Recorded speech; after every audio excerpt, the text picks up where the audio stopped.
It's behind the screen. Yeah, I'll keep an eye on it. How can you Sure. Well, now I can't, but a second ago I could. I'm going to over just give you some. All right, just getting this going live right now on Facebook. I had it, and then it told me I have to redo it, which is great. Love for technology. Brandon's technological skills are not multiple of 20 times mine. Which isn't much. That's why zero. That's why I have a team that's really good at that. But most of the stuff is just trial and error. I figure it out. Figure out what doesn't work, and then I'm like, okay, well that other way's got to work. Like when you used to fix your car or something, basic things, you know. It's like, oh yeah, the last time I just replaced this thing and it worked. So. All right, there we go. All right, let's see. So somebody's on here.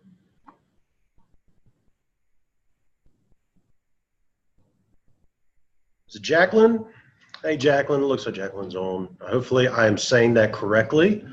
So we're going to get started here because I know that we're also recording this. So if you have to go back or watch it and hang out, then you will be able to. But want to hop right in. Obviously, my name is Brandon Cockrell. I am the chair of Sandy Springs Small Business Council. And, part of that is really finding resources, tools, information, people within the local community that can help small businesses within the community be better set up to succeed. And that's really all we're trying to do here. And I thought it was important after speaking with Larry and Bob over the last few months here, and I'll let you guys introduce yourself in a second, about specific things that they see their clients have questions about, whether it's at the very beginning or if it's starting their business or if they've been in business for 10, 15, 20 years and so on and so forth. So one of the big things that I know that a lot of small business owners like myself come up with is negotiating and figuring out not only face-to-face negotiations or over-the-phone negotiations, but in this new day and age, negotiations via email or text message or even utilizing FaceTime, and what you should say and what you shouldn't, what you should stay away with.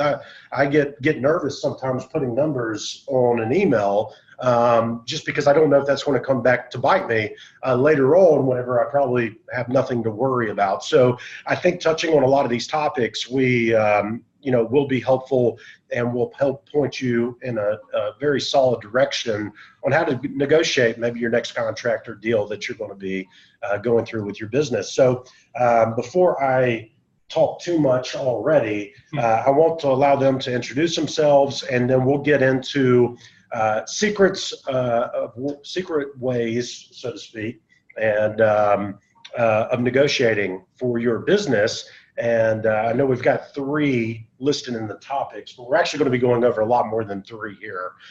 So just so you know, be on the lookout for that. So Larry, Bob, if you guys want to quickly introduce yourself, where you guys are at, what your background, experience, all of that, and then we can kind of take it from there. Great. Thank you, Brandon. We're delighted to be here. I'm Larry Pless, half of the duo of Pless and Sauro. We're here on the top floor of the Queen Building, not far. And we're business lawyers, which means we do anything that relates to a business, whether it's contracts or shareholders in buy sell or non-compete agreements, whether it's manufacturing and distribution, mergers and acquisitions, just about any kind of business transaction that businesses can get involved in. And we've actually worked together for a combined total of 70 years, but we're not old. And used to be at 14th and Peachtree, and we're delighted to move up here to the Sandy Springs in early 2016. Bob? Well, I'm Bob Sauro, and as Larry said, we're business lawyers and really do everything from 1 or 2 people coming in to start a business and startups, all the way through the day-to-day needs of a business, and then buying and selling, advising clients who are buying or selling businesses as well, and appreciate the opportunity to be here today and look forward to hearing your questions too and your experiences about the day-to-day negotiations that your business is involved with. Awesome. Hand it back to Brandon. Awesome. So they, they are locally here in the Sandy Springs area. They're Sandy Springs members, have been for many years. I think we were just talking about that. We had a little lapse in there. But Little lapse, but nobody's going to talk about that. The big thing is that they are here now and really are leaders in the legal field here in Sandy Springs. Have worked with a lot of great companies and have a lot of great background. So I'm excited to kind of jump right into this. Before we do, we've kind of got a unique scenario here where we're all in person. Normally we'd be coming in from different screens. So I want to make sure, Jacqueline, I know that you are on. If you could, if for some reason you can't hear us or it's tough to hear, please put something in the chat. Also, if you have any questions or anything, feel free to chat and we will answer those the best that we can. Okay, she says she sees and hears us loud and clear. So let's hop right into it really quickly. And I know that we're going to touch on a lot of different aspects of negotiating. And one mainly being negotiation. Like why negotiate? Why should people really take in the skill set? What do you guys see with your clients and over the years of why you should be negotiating and thought process behind it? I'll begin. Yeah, sure. Go ahead. So there's an old saying that all of life is negotiation, and that is certainly true. So whether you know it or not, you're daily negotiating. There is a school of thought that sometimes it's best to just say, look, I've thought about it for a long time. I've decided, I've taken every factor into consideration. As a result, I'm going to make you a single offer. And it's the first, last, and only offer I'm going to make to you. And that's called bullwarism. And we would strongly discourage that because Americans, it may work in France, but Americans love to participate and shape the outcome. So you really don't have a choice unless you have tremendous leverage. You're going to have to negotiate. And therefore, while we've gained these various recommendations in the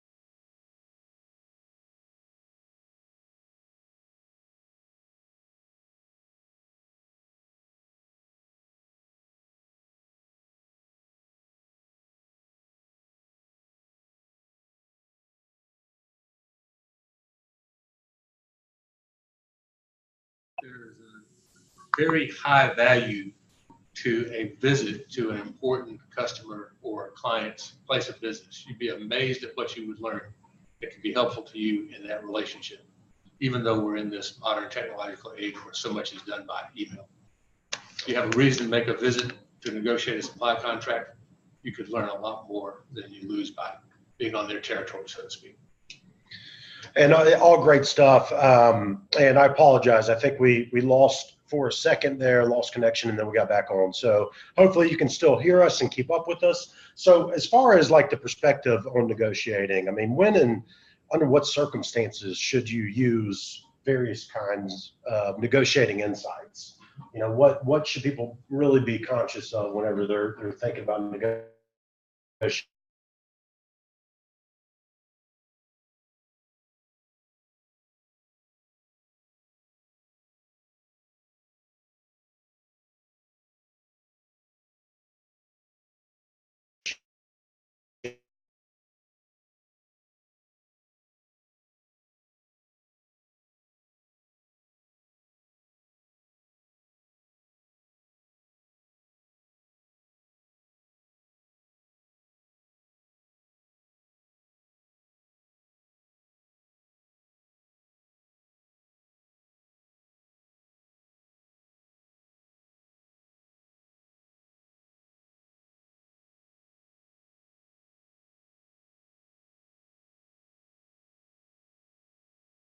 Well, you know, there's always a little upset after coffee at church. And what it did was it kind of reframed, reset, added that little dose of humor, brought it back. Things aren't too serious. And so I'll introduce that as one of our overarching concepts, which is to be alert to that dynamic. And it'll sort of filter through any negotiation you have if you can properly employ it. Bob, what would you add? I think on that topic, I would add to know your goals going into the beginning, and sometimes you'll have a firm goal. You know, I want to buy this house for $350,000, and that's all I'm approved for. And other times you'll have a little more leeway. But if you on your own set that goal, or if it's a net amount you're looking to get out of selling your business, you know, bottom line after taxes, I'm looking to get $1 million or $1.3 million.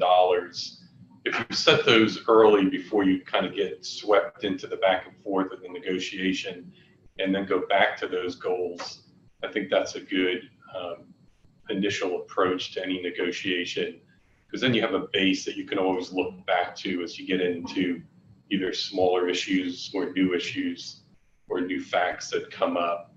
And you won't find yourself then at the end feeling like, you know, why did I agree to that? You know, I wanted $1 million, and now I'm walking away almost with an offer of $700,000. It's the old Yogi Berra saying, if you don't know where you're going, you'll never get there. That's right. Always having an end goal so you kind of know how to maneuver it. Privately, Yeah. not publicly communicated, but privately vetted through your colleagues and associates, thought out carefully. Yeah. So don't share the end goal with who you're negotiating with. Is Play that, poker. Yeah. is that Play safe? poker. Yeah. Play poker. Okay. So that's a good nugget, kind of negotiating one-on-one, I would guess. But have an end goal, be able to maneuver the way that you want to in order to achieve that, and make a win-win, I'm guessing. Yeah. We also, another thing we like to do, this isn't original to us, but we have blue chips, bargain chips, and potato chips. And it's important early on to know which is which, again, privately. And so have a group meeting with all those that are involved, let's say, in a particular customer contract, and decide what the blue chips are, decide what the bargain chips are.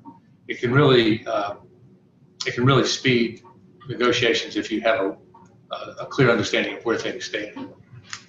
Yeah, great advice there. And I think that a lot of people, they don't consider that and think about what do they want at the end, and then everything else. And then you can really, and it's something that we use a lot in our industry, is really trying to figure out what that end goal is. You know, what revenue goals you want to hit, and then reverse engineer it back to figure out, okay, how am I going to get there? And then what can I give in order to get? I would imagine is a big part of that.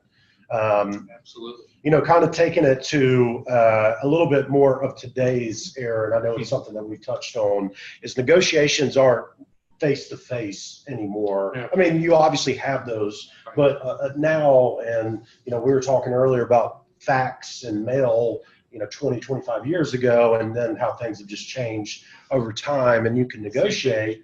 Obviously, you can get through negotiations a lot faster, I would imagine, because of the communication, but where are there opportunities that you would suggest staying away from whenever it comes to email or text messaging and things like that, that you may respond back to a question that the person that you're negotiating with has, but you don't want to put yourself into a position that's going to come back and hurt you? What are some, I guess, tips that you have for clients or just businesses in general to either is okay to do or to stay away from whenever it comes to email and text negotiations? Bob, would you like to? Yeah, I think one thing I'd say, and this is a little more of a legal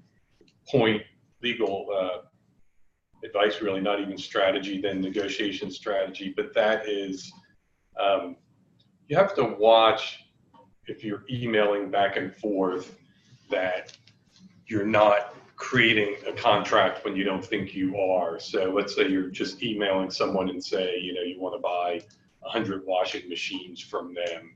And so you say, I'll pay $100. And then they email you back, great, sold, we've got a deal. And you're like, well, wait a minute, do I get a warranty on that? What kind of shape are they in?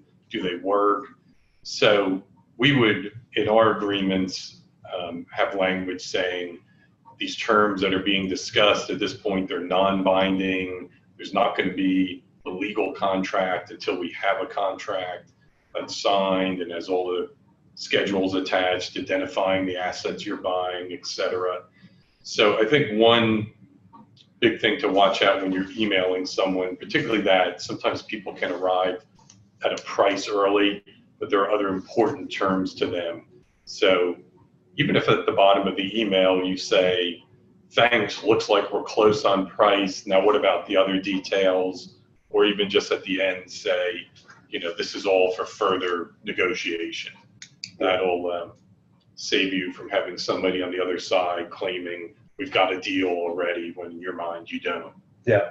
Yeah. And non-binding term sheets or non-binding letters of intent, we will typically have more formal language to the effect that the following non-binding terms are for discussion purposes only, and nobody's bound unless they sign a contract with all exhibits and schedules. But without getting too formal, I think you can still introduce that into your exchanges with words along those lines. Hey, John, here's a list of non-binding proposed terms for us to talk about, and then concluding at the end with a reference to that as well. And you've got the ability to control since you're exchanging emails. You're the author, so you can slip those things in, but you have to be delicate and careful because you don't want it to sound too lawyeristic or exclude people. Yeah, that's what I was going to say is obviously some of the terminology, because there's certain terms that I use that, obviously, I don't know if legal or layman terms or whatever it is, whenever I'm having those conversations, are probably going to be a little different than what you described here, which may be, you don't hold me to this, but we'll give you a couple of words to keep in mind. You never want to use the words "our agreement" in an email. You never want to use the words "we have an agreement in principle," and you never want to say something like "let's shake hands, we have a deal." There's a great Turner case involving the sale of the Hawks where it was a $450 million verdict over a handshake without signed documents. So it can happen. It's the McDavid case. It can happen, and so you need to be quite careful in making sure that you don't have any of those words, and maybe some others that jump out. No, that makes complete sense. I mean, it's tempting to use those words. You're caught up in the momentum of the deal. Absolutely, and you got to take a step back and make sure that you're not going to put yourself into something you don't want to because of that excitement. Obviously, we all want to get more deals, but I think what you just pointed out, as far as the phrases to stay away from, is extremely valuable. I mean, that's something I never knew, and I'm a lot more scared than probably most whenever it comes to putting certain things in writing until I know that they're done. So knowing, I try to stay away from stuff like this anyway, but knowing that, hearing from you specifically that are terms and phrases to stay away from, I think are great for small businesses who don't have that knowledge or don't have a legal background and know who to go to. I think it's important to know that agreements are a little bit like pregnant or valid or alive. There are no degrees of an agreement. You either have one or you don't. And you don't have one until you have all essential terms. But you've got to be super careful that if in fact you do have all essential terms covered, even in a document that you didn't intend to be binding, without being careful, you can find yourself back into a corner. Absolutely. So there are some things to keep in mind, but for the most part, I mean, as long as you're having a informal conversation, you kind of keep it that way, it should be okay to say some things as long as you're not putting it out there. Correct? I mean, say some things, but be careful and rise to the occasion. If somebody says, that's great, let's shake hands. Yeah, we've got a deal. Yeah. Yeah, you're just gonna have, we've So, actually seen do- that specifically go south. Do y'all recommend just slapping the hand away, or that's a joke, by the way. I think you could negate it by saying, it's great to shake hands with you to show that we're gonna continue serious negotiations. Okay, all We right. have people call us all the time, they say, we're this close, and I say, great, say you're in serious negotiations. Oh, I don't wanna say that, I wanna say, we've got a deal, but you don't have a deal. That's the danger. Okay, So Perfect. serious discussions, fine. Agreement or agreement in principle, never. so Until you actually sign the it. handshake it could be considered a verbal agreement at that point, right? It was- Which that holds It was, yeah. in Georgia and really any Yeah, state, there's a right? statute of frauds that has 7 or 9 different exceptions of things that have to be, because they're so sensitive and so subject to backfiring. You have to be in writing, but there are exceptions to it. And so, yes, in general, you just, the McDavid was a handshake. Keep it open. 436 million, I think it was. Keep it open Keep when it in open. doubt. We're When in continuing doubt, our serious always keep the discussions. loop We're looking open. forward to getting into the big documents and solving all the problems in those, et cetera. And Jacqueline, we're going to get to your question here in 1 second. She has a question. Before we get into that, taking it a little bit towards the negotiation side of stuff. I mean, is it okay to, a lot of times in our business or previous businesses that I've worked in, whenever we're trying to get a deal done, you want to point out certain things that, something that I like to refer to as if I could, would you? And so you kind of throw out some scenarios where if I could provide you with X, Y, and Z, would you then move forward with signing the contract? Right. As far as that's concerned, I mean, is that verbiage okay without pinpointing me? Because I'm not agreeing to it, but I'm proposing a question which could help me get to my end goal and know that I'm not wasting my time. Do you think that terminology is okay when negotiating? Yeah, it is. I think that falls under the heading of what you and Larry just discussed. It's just another point. I mean, even the language is conditional, so that's better. But any point, whether it be like that, where you're trying to find out more from, the customer, if you have the deal, or if you're even set on another point, like, would you pay $10, or I can offer this to you for $10. You still want the overriding, this is subject to further negotiation, or, we're getting closer. We're not there yet. I mean, there are a variety of ways you can do it in less legal language, but the approach is always the same. And sometimes it's not only if the other party would win and could prove there was a contract, but even don't even want to put yourself where there's a claim. And that's what happens a lot with the handshake. Sometimes it's like, well, we were all there, remember? We talked for an hour, and at the end we shook hands. Yeah. That sounds like there was a deal. Yeah. So just making sure that you're keeping it open and further discussions until you're ready to sign on the agreement, not make sure to lock yourself in a corner there. So Jacqueline asked, at what phase, when should that agreement be shared with the other party? So, and Jacqueline, hopefully we are taking the proper context, because I know, looks like you listed this question just a little while ago. The agreement shared, meaning first draft? That contains the terms that have been negotiated? And Jacqueline, if you can respond back, if you're still on, are you referring to the first draft as far as what the phase in the agreement that you're referring to? Or a non-binding term sheet? Or Can we quickly answer on both of those real quick, as far as when should that be shared with the other party as far as the draft is concerned, and then the other side of it as well that you just mentioned? Okay, referring to the non-binding terms is what you just stated. Yeah, it depends a little bit on the situation, if it was something as involved as selling a business, or, if it's more of just a smaller commercial transaction. But I would say, let's take the smaller commercial transaction. If you have something that's pretty standard, you can do that early on. And if you can, you want to be the one that controls that draft, because there are little advantages that you might not notice, but that you get by drafting the language that's used, or putting your terms in there.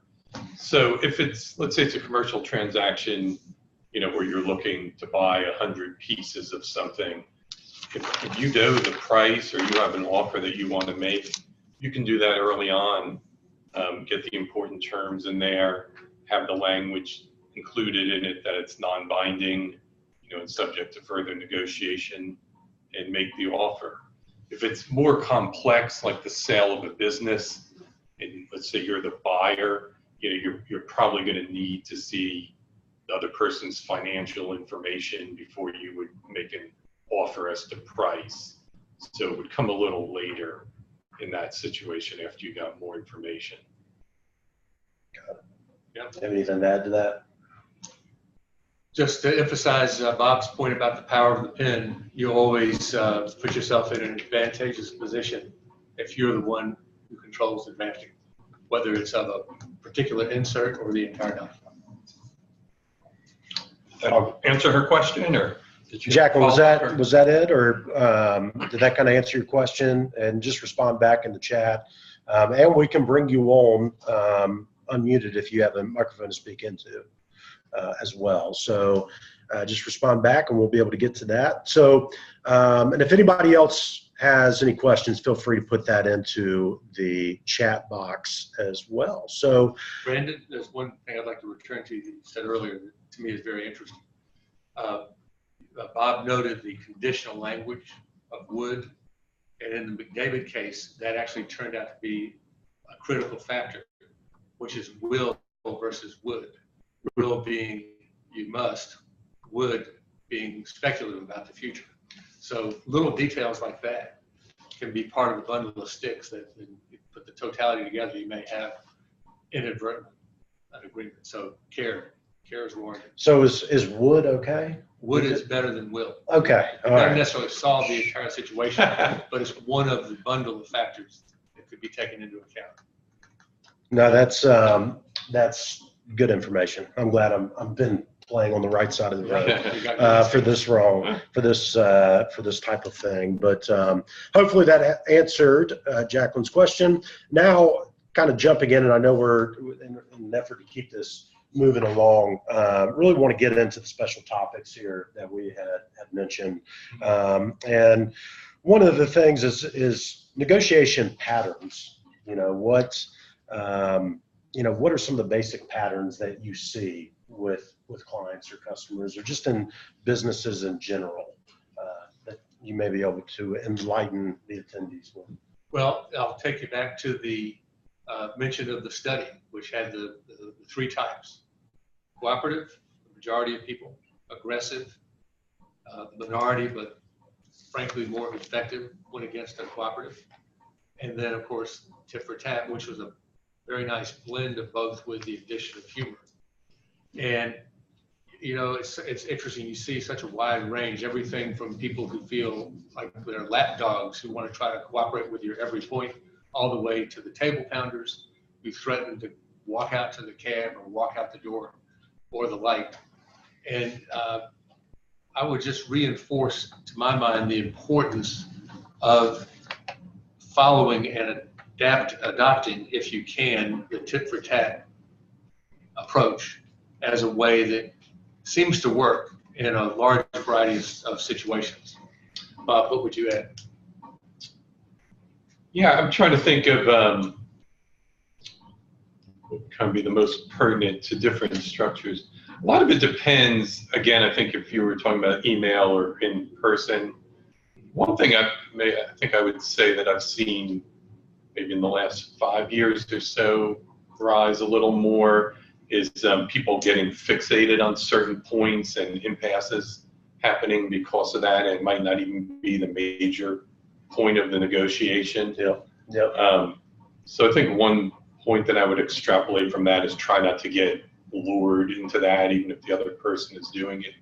And don't be afraid, even if you think it's against principle, to give in on a minor point to get your overall goal. And it's all about having that goal at the end of the road. Yeah, right? yes, I mean, yes. knowing, hey, this is peanuts compared to giving that up. But on the other side, they may think it's a really, really big ordeal. Yeah. And something that, Yeah. so if you can get that little win, that's not going to, put you out much, Yeah. and you're still going to keep the deal moving forward. Yeah. It's important to keep momentum. Yeah, absolutely. And I think Or initiate momentum. Absolutely. Yeah, and they may have some reason that you don't know as to why that's so important to them. And sometimes you'll be sitting on the other side saying, why do they keep going back to that? There's nothing to do really with the core of this, but maybe then you find out, or maybe you don't find out, but from their side, there could be some reason they need to be relieved of that, or they're worried about it, even if it's a little irrational.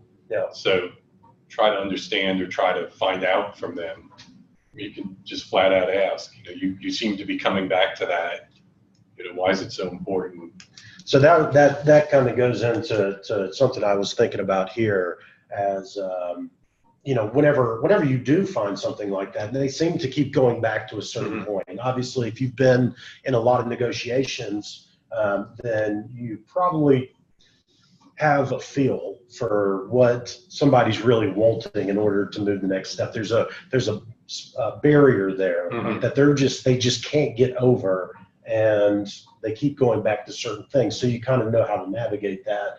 But for someone who may be just starting, or maybe they're getting really starting to focus where they're getting into negotiations or more negotiations, I mean, what would you suggest if you see somebody and you just really feel like, why are they holding on to this one piece? How do y'all, or what do y'all recommend doing in that type of a scenario? Is it ask them, directly, or? No. Well, I would just make the observation from experience, which surprised me, which is that I've never been in a situation where someone has said early on, such and such is very important to me. Yes. I've never seen a situation where they deviated or it became negotiable. So I've learned to listen to them when they say that, and be prepared to make some perhaps unrelated, get some unrelated concessions in your favor in exchange for doing that identified thing. But it's an odd thing. You would think sometimes people are just trying to create an artificial barrier, but often they're not. It almost doesn't matter what their reason is, because they're just not going to go forward with this unless they can get it. Yeah. So listen to those statements early on and be prepared to live with it, rather than hoping that it'll get better once you build the momentum on other topics. Gotcha. And so you mentioned, patterns, negotiation patterns. Is there one specifically that is better than the other, or worse than the other when getting into a negotiation? Or do they all have their own, I guess, positives and benefits and negatives? Or are there certain things that you can identify very quickly to know which pattern you're getting into or which pattern you're dealing with? Well, it's interesting. So often aggression is veiled in what appear to be innocuous statements. And sometimes moments of aggression are allowed to pass. But as that theory holds, you've got to confront it, you've got to meet it, and then you've got to put the softener on it. And so I don't know if your personality is naturally cooperative, and I think so many of us are, and want things to simply go along toward mutual best interests. It can be hard to just shift yourself into the aggressive and certainly into the table pounding mode. But I think you have to be prepared to meet what comes your way if it's aggressive, and then frankly to take advantage of it if it is cooperative. Gotcha. And maybe there's some other shades of gray you would point to, probably being too simplistic. No, I think that's right. I guess a couple that jump out really in no order is, and for lack of a better word, like the bully, like Larry's talking about the aggressive. And that doesn't have to be like someone who's loud. That could be a big company too, or maybe a small company, but you might see that a little bit more where there's unequal bargaining power, leverage. Either size or leverage, yeah. And so they just decide they're basically going to come in and set the terms. So I think that's one. And those kind of go together. Yeah, and the other one might just be more of that, even if they're nice about it, even if they're not pounding the table, just to take it or leave it. This is our best offer. Yeah, and that's it. That was kind of going into the next question. That's the bull where is. Yeah, I mean that's and other cultures like we don't. Americans don't like that. Yeah, well, I unfortunately, back in my amateur days of doing things, I may or may not have been that person pounding, and I did not get what I wanted because they walked away. Yeah. I learned from it. Obviously, I felt that that's what you were supposed to do because you watch a lot of movies that make it seem that way. But So speaking of walking away, that's going to be the next question: was when do you just walk away? Like when do you just when is that a tactic or maybe a method to use? In our 70 combined years together, we haven't had too many walkaways, but our experience is that a lot of those folks never make it past the elevator. Gotcha. In other words, it turns out it was valuable enough to the person who was left at the table to chase. Gotcha. Now, whether that ultimately ends in a satisfactory negotiation, I can't remember the statistics on it. It can be an effective tactic, and it shows seriousness. Yeah.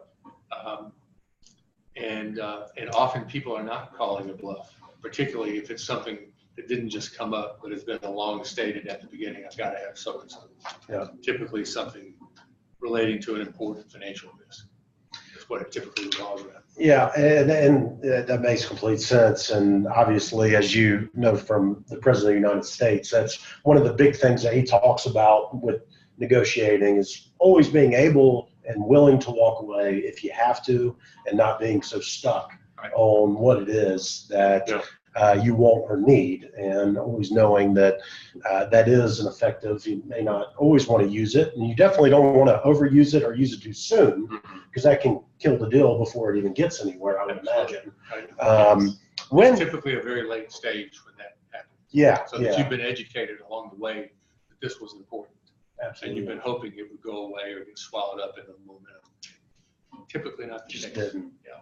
So when on the flipping to the other side of that, when do you kind of have a good feeling, or is there statistics that you guys know, or just knowing through all the negotiations that you've been through, when do you start to feel like they're engaged, they're definitely going to move forward? However, they are going to ask for certain things, but it's all part of trying to do a win-win, as opposed to either they're just trying to be aggressive and get whatever they want, or they're still kind of murky whether or not they're actually going to move forward regardless of what we do. What typical signs do you see during the beginning of the negotiation? Is there a certain point to where you feel comfortable enough to really start pulling stuff away if they're not, I guess, abiding by what you want them to? Is there certain things that you look for whenever going through those? Well, you typically see a pattern build after probably at the midway point where concessions start to be made, and you see a more rapid pickup in the pace. It's kind of a give-take. It's a give-take. It's a two-way street. And just as we encourage people to sometimes say no to an early request, even though it really wasn't material, it was a potato chip, it educates the other side that you are willing and able to say no. But similarly, when you start seeing movement from the other side, think of it as a dance and start to match it, and the progress can accelerate. It's almost as if they get to a point of escalating tension, and then the tension is over, and you've really made the progress. So be alert to that pattern.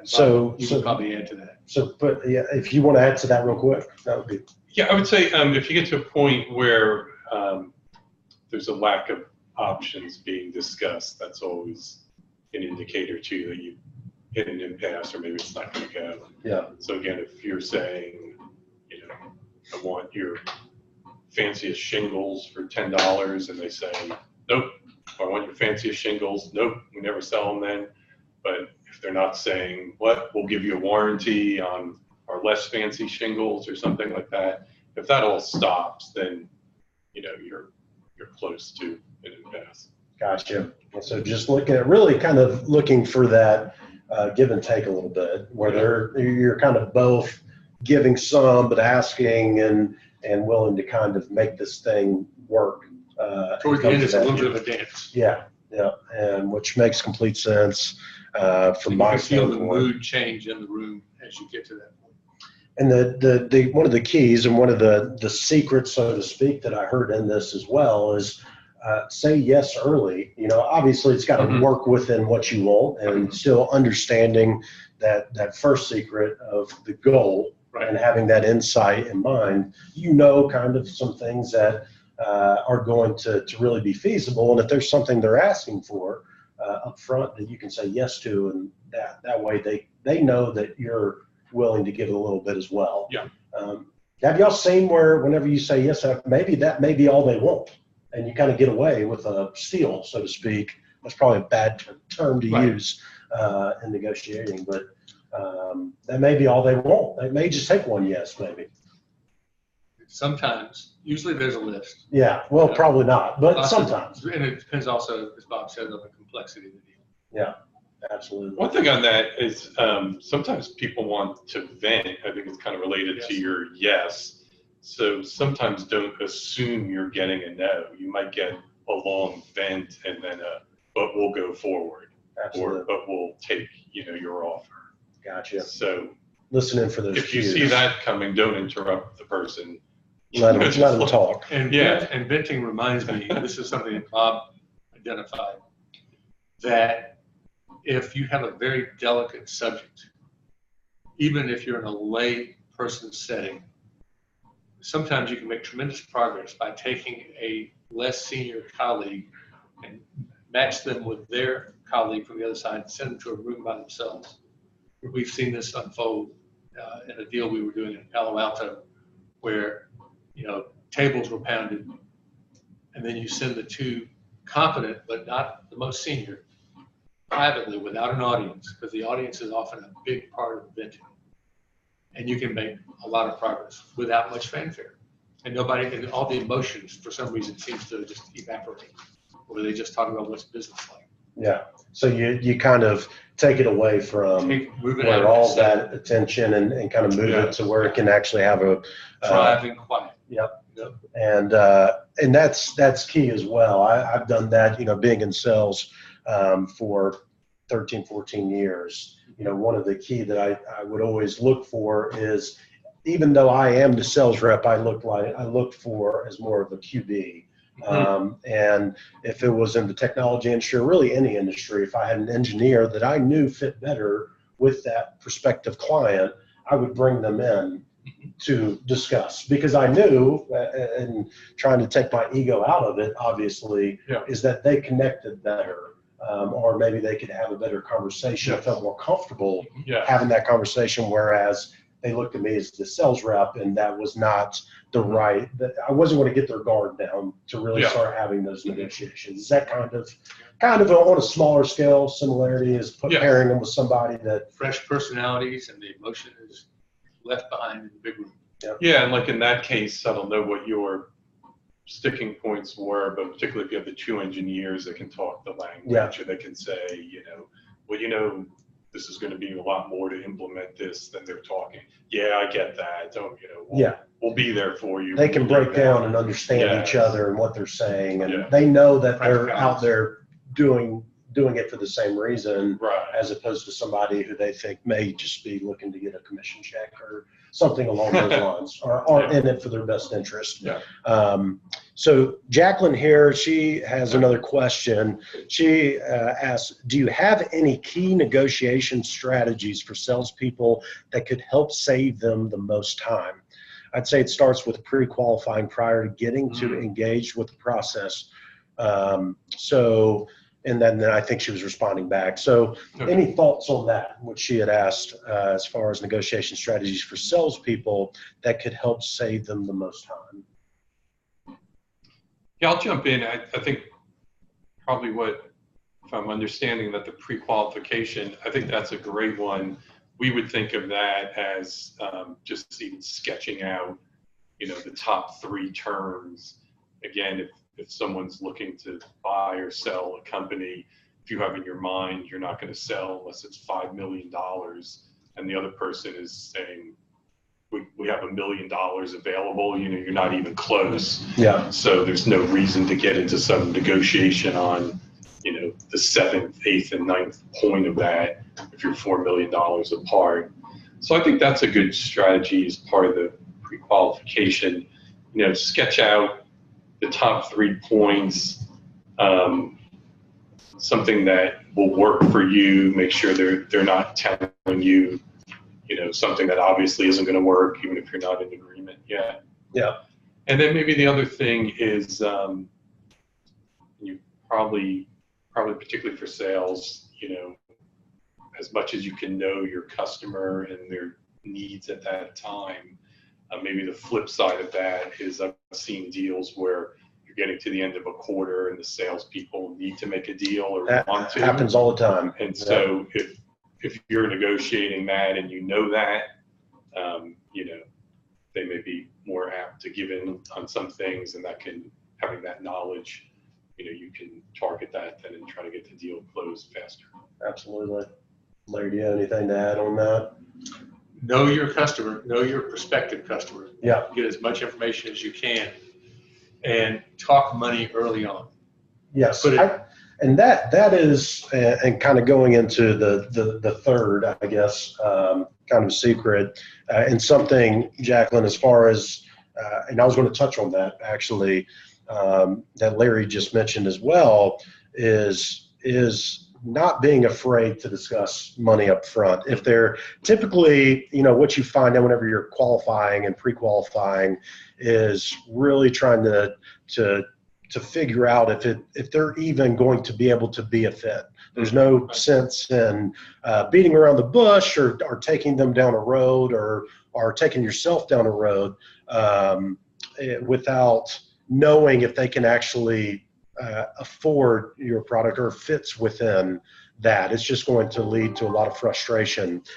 So being able to talk about money is one that, as we have been brought up, it was always, don't ask people about their financial situation. Don't ask people about what their house costs or how much money they have in the bank or things of that nature. And so it gets ingrained in sales reps or sales professionals, especially early on in their career, or I don't know if scared's the right word, but they are just trained mentally to not speak about money whenever, in all actuality, that needs to be brought up front of, hey, look, this is typically what our services cost, our products cost. Is this something that fits within? Obviously, if we show you the right value and the right things that are going to solve your problems, is this going to be doable for or fit within your budget to make sure that they can actually become a client?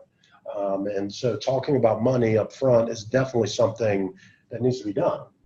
So I don't know. I mean, I know you're about to kind of go into that a little bit further, so I don't want to take any more of that thunder. But yeah, elaborate a little bit more on that. I think that's well, important to talk about. it's just true, and you have to force yourself into the discipline of raising it early, and probably, frankly, could eliminate 50% of those that you were entertaining. Yeah.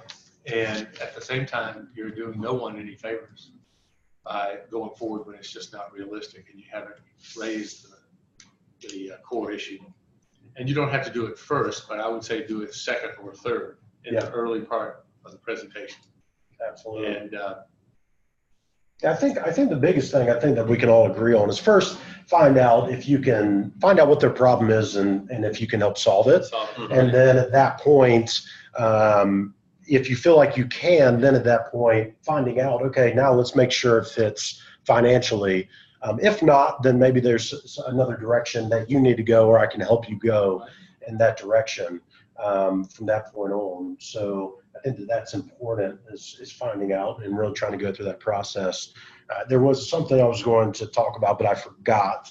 But I feel like it was a really good point. So I'll mention one thing that I'm reminded of is that over the years, we've dealt with people from various foreign countries, and culture really does influence negotiations. So if you find that you are opposite someone from Germany, it's a totally different experience than if they're from, for example, France or Belgium. Yeah. And you need to be aware of some of the patterns so that you're not thrown off or confused. Yeah. And we don't have to elaborate on it, but just know your audience and find out what some of the preferences are. Yeah, and you know, speaking to that is knowing your prospective clients and customers at that point, because there may be times where you've got, or if you're like me that runs a marketing company, in the past through trial and error, I've worked with clients trying to help them out and thinking we can help them, but their budgets just weren't enough. Yeah. And so if I know that that's not, I can go in and eliminate a lot of things up front with them, and they actually respect it more. Yeah. Because you're able to point that out and say, hey, look, I know you've got $1,500 you can invest in this, but that's not going to get you what you want. So in order for that, you really need to be focusing on X amount at that point. Now, Jacqueline, it looks like she's got a marketing question. That's fine too. I can maybe help with that if that's the case. But would you list your minimum in online marketing, or would you say that could take negotiations off the table before they speak directly to you? So I've got a thought on this, but if you guys do, obviously. Is the suggestion to actually show it on your webpage? I think what she's saying is yes, is show it on your webpage or show it in your marketing. Yep, she wrote yes on that. Yeah. So would you? I think this is purely non-legal, but my thought would be to never put something like that on your webpage, because it could have a drastic effect on your competition status. So I would not encourage that. I would instead do it in what I'll call a screening phone call. So yes, it may take a little bit more time, but this person cares enough to have engaged with you. Yeah. It's a serious prospect. So I think, hit it in the top 3, and then immediately change course if it turns out it's just not a good fit. Either, as you say, refer them to somebody who can help them, or let them know that it's just not going to be productive to continue discussions. Gotcha. How about that? Yeah, I think I have a little different view. I think it depends on the industry that you're in, but I you agree. might want to do that because you might waste a lot of time Yeah. with fielding inquiries. I mean, if you really have, it's got to be $2,000 for what you do, or else it's not worth your time. Yeah. And you're not going to take anything unless it's a $2,000 minimum. Yeah. Well, yeah. And I mean, if it's so, and obviously I think it does vary with the industry as well. I was saying this meant to show pricing, but you're just saying this is not, you couldn't determine what the pricing is based on the minimum, or could you? Well, I think that would depend on on the industry and what you're doing. If you're doing a product or a service and you got to customize certain things, I think that then becomes tough. To show how you break it down. But if you've got a product or a service that you're out there having something on your website, in knowing because we're in digital marketing and that's the business that I run, first and foremost, I would say test it and try it for an amount of time and see if that makes a difference with the quality of opportunities that are coming in. The one aspect and why they really talk about, and I'm kind of thinking ahead here and just thinking that this is part of the reason of talking about money up front, is that whenever you are talking with somebody or trying to sell them or going through that process, if they don't know, the main thing that's on top of their mind is, what is this going to cost? I think in most of any type of conversation that you're having. And so keeping that in mind, if you go ahead and talk about it up front, then you get that out of the way, whether they're a good fit or not a good fit. But you get that out of the way, and they actually will listen to what you have to say after that. In the meantime, if you don't talk about it, you go through all of your pitch, you talk about all the ways that you can say that, they more than likely, or at least 80-90% of the time, aren't going to be paying attention, because they're going to be thinking, okay, great, but what's this going to cost me? So going ahead and getting that away up front helps you qualify, helps you save a ton of time. So you're not dealing with people that aren't qualified or can afford your solution. But, at the end of the day, in this day and age, I think it's safe to say that anybody can find out anything that they want. So, if you're trying to withhold what your price is, they can go on through Google or any other method and find out what you charge. So Or if your stated price, right? or your stated price, yes. All right. Well, I'll withdraw my earlier observation, except to say, if it shows the per unit and you say this is the minimum I will accept per unit, that to me seems unnecessary. If you're just saying minimum order size in total, Yeah. then that doesn't cause me the same alarm. Gotcha. But I don't know if that Well, should is they be consistent with your, but definitely, most important thing you said, I think, is do a trial run. Yeah. See how many conversations you in fact have with people that are going to turn out to be non-starters, and therefore you wasted 5 hours a week, versus if you only had one every 2 or 3 months, in which case. Would you guys recommend, I mean, obviously if you're marketing and putting something out there with a certain price point, would you recommend having a disclaimer somewhere if, let's say it's a minimum? So you see U-Haul, for example, and I know this because I just rented one, but you know, they will have $19 for in-town trip. Right. Yeah. But I go in there and Right. never have I seen or been able to get $19 U-Haul. Right. But they advertise that. I'm guessing somewhere Yeah. they've got something in there saying Prices maybe. this really doesn't exist unless you're like the perfect client or whatever. I don't know. Sure. I like U-Haul, so I'm not Right, trying to dog it. But Yeah. using that as an example, I mean, what do y'all come across that at all as far as putting pricing out there, or disclaimers, or anything? If you've got it in writing and you're marketing it, Yep. do y'all have any thoughts I'll on defer to that? Bob. Yeah, it's got to be accurate, and you have to have the disclaimers. If you're not going to charge, if it says $19 a day,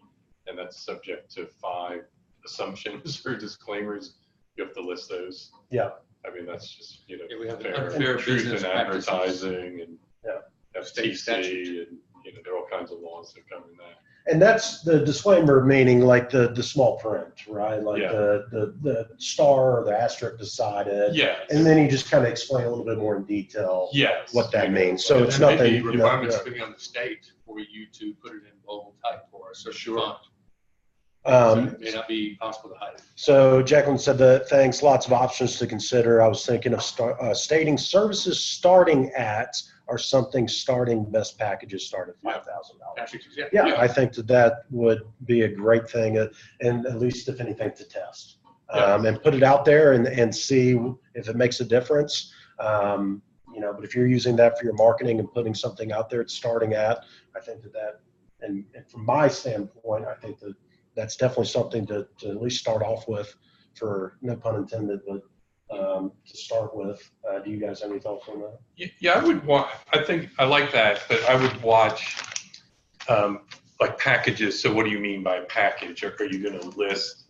I would say if you're going to say, I think you either have to keep it general, so someone can't say, well, you said it was $5,000 and you advertise that, For that I'm gonna hold you package. to it. Yeah. Or you need to be very specific. For $1,000, I will get a domain name for you, period. Yeah. And you list that, so they can't say, well, I thought you also were going to give me a brand new website, or you're going to give me a new logo too. Yeah. So I certainly think you can do that, but as we talked about in the beginning of all this, think about, some disclaimers or some caveats, for further discussion wouldn't really work there, but, to be further discussed or to further defined or something. And to go back to, I mean, having that goal, because it all kind of ties in, is what are you trying to get them to do with this message that you're putting on your website? So starting at $5,000, are you just trying to get an inquiry so that you can meet with them face to face, or is it trying to get them to buy now, really understanding what you want in your goal as well, because you obviously want to be somewhat vague and keep it kind of broad, or get very specific, but you don't want to leave things up to interpretation, I guess, too much if you're doing it through your website or things of that nature. Is that kind of spot on? Or? Yeah, and one thing we see, I think that's related to that, they have to be careful about, is a lot of people who sell either services or products through websites don't have terms and conditions. Yeah. And so if you have something sitting there saying, I'll sell you this for $5, you better be prepared to sell it for $5. Yeah. And if in your mind it's, well, I'll sell it to you for $5 if you buy 10,000 of them, if that's not on the website, you know, you shouldn't be doing that. If there are terms, you need those, because that's when the offer, the sale is being made, and the person can just accept your offer, and you've got a deal there. Absolutely. Absolutely. No, it makes complete sense. Hopefully that helped Jacqueline there. And I know that we're getting up and kind of running over at 1 p.m. there, which has all been good. We love, yeah, thanks for the questions. If you have any more, you can quickly get them in, but we're going to try to wrap this up now since we're at the 1 o'clock hour. I guess that's right. There's one concept I'd like to mention, which is we've found it best to bundle a collection of important points, particularly if they relate to the same subject, rather than negotiate piecemeal. And that can be particularly important if you have for example, a structure where you've got promises in the document about holding you harmless for certain time periods afterwards. You want to get all the areas of the agreement that relate to that issue in one, and consistently pursue that bundle, and make sure you don't leave anything behind that was important to you, because 3 of the 5 have been granted, but they've been silent on the remaining 2, and then you forget to pull them forward. So just think in terms of moving forward on a cycle basis with a bundle, as opposed to just random things that you then bring up. So the bundle, if you've got different services that maybe work together, bundle those? No, I'm thinking in terms of particularly when it's having to do with shifting risks, financial risks, but it may come up in different areas. So for example, in certain sales structures, you're going to have several ways you can go back at this seller if there's a problem post-closing. So you want them all coordinated. You don't want to talk about excluded liabilities over here and then indemnities for breaking representation and warranties over here. You want to bundle it and be persistent with that bundle. Yeah. Keep them together. And particularly if there's a key item that is traveling with that package that could be sensitive, make sure you ask for it at every turn so that people can't say later, you hadn't mentioned that in a long time. We thought that had dropped away. Sometimes the most important things that happen are at the closing table when the clients are walking in and you're doing the last thing. And this is also true in a non-legal negotiation. So think in terms of bundles, packages. Gotcha. Yeah, which makes a lot of sense and great advice there. And as far as recapping, 3 big things that I think are big in negotiations that you guys specifically mentioned here. One, obviously, have a goal. Yeah. What you want at the end of the negotiation, and then that way you can kind of work backwards as far as how to get there and what give and take can be. Becomes your lodestar. Yeah. Would y'all say that that's a pretty important key start? Number 2 is say yes early on to show that you're willing to play the game, so to speak, but to show them your willingness to make this work. Is that a key point? Yeah. And don't forget, you may need, depending on the situation, to mix in a no early on too. And then the yes is all the sweeter when it comes to time of building momentum. Gotcha. It's like a recipe, and you have to decide when to put it in and what to put in, whether it's salt or pepper. Gotcha. Well, now you're talking food, and it's right after lunchtime. And then number 3, I think, which is extremely important, talk about money up front. Don't be scared. Talk about money, qualify up front. Go ahead and get those conversations started so that if you're dealing with a qualified potential customer, but also to go ahead and start having those talks and get those started.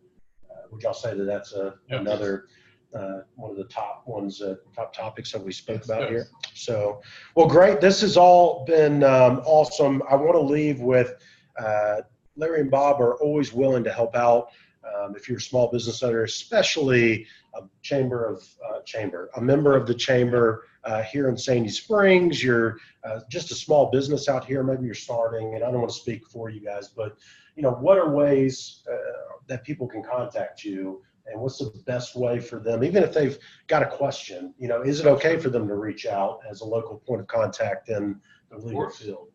What's the best way to do that? Well, our website is www.pless, Pless, and that word and Sauro, Sauro.com.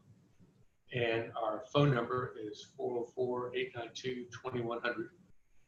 And we would look forward to hearing from anyone who has any questions or follow-up. What would you add? Yeah, just that our information is on our website, emails and everything, and then there's also a contact form on the website too.